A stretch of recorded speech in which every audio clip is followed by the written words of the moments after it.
Otoritas Jasa Keuangan Purwokerto terus berupaya mensosialisasikan mekanisme pengaduan masalah sebagai upaya melindungi konsumen sektor jasa keuangan. Salah satunya dengan menggelar sosialisasi mekanisme pengaduan masalah. Di era masyarakat modern, terkadang persoalan yang timbul menjadi cukup beragam, sehingga harus ada edukasi mengenai hal tersebut kepada segenap lapisan yang bersangkutan. Untuk itu, Otoritas Jasa Keuangan Purwokerto menggelar sosialisasi perlindungan konsumen sektor jasa keuangan di Purwokerto dengan mengundang segenap lapisan lembaga keuangan di Kabupaten Banyumas dan sekitarnya. Ini salah satu pelaksanaan fungsi OJK yang perlindungan konsumen.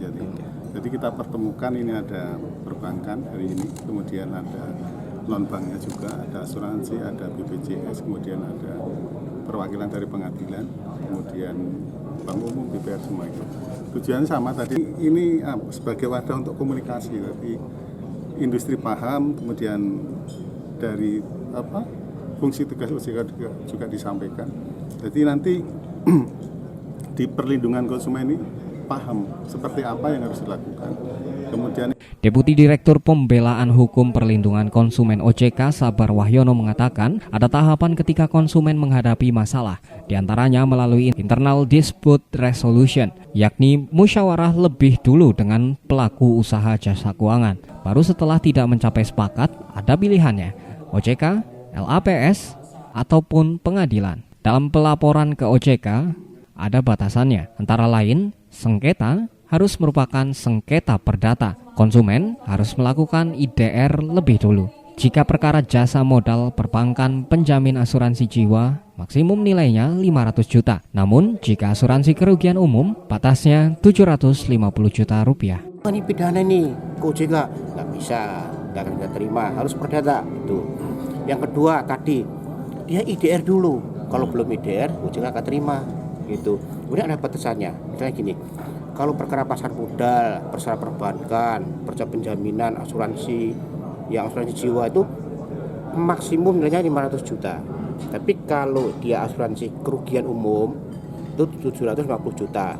Itu. Nah, kadang-kadang gini, kadang-kadang sudah ditangani oleh pengadilan juga ke OJK, nggak boleh. Gitu. Kenapa? Karena takutnya nanti ada double putusan. Di pengadilan putusannya A, di OJK putusannya B, nggak boleh. Nah, kira-kira seperti itu. Nah, ini nanti kita mau mulai apa? Kita mau menggalakkan, mau ngasih tahu konsumen bahwa selain pengadilan ada lembaga lain loh yang bisa menyelesaikan ini. Namanya LAPS, Lembaga Alternatif Penyelesaian Sengketa. Di sektor jasa keuangan sekarang ini ada 6. Ada PAPMI itu untuk pasar modal, LAPSPI untuk perbankan, BMDP itu dana pensiun, kemudian BAMPI itu penjaminan, BMPPPI itu untuk pembiayaan bergadaian itu. Jadi silakan nanti konsumen nggak harus ke pengadilan, boleh ke LAPS ini gitu loh. Nah, nanti ke depannya, menurut data OJK pada tahun 2018, pengaduan yang ditangani kantor OJK Purwokerto sekitar 980 pemohon sistem layanan informasi keuangan.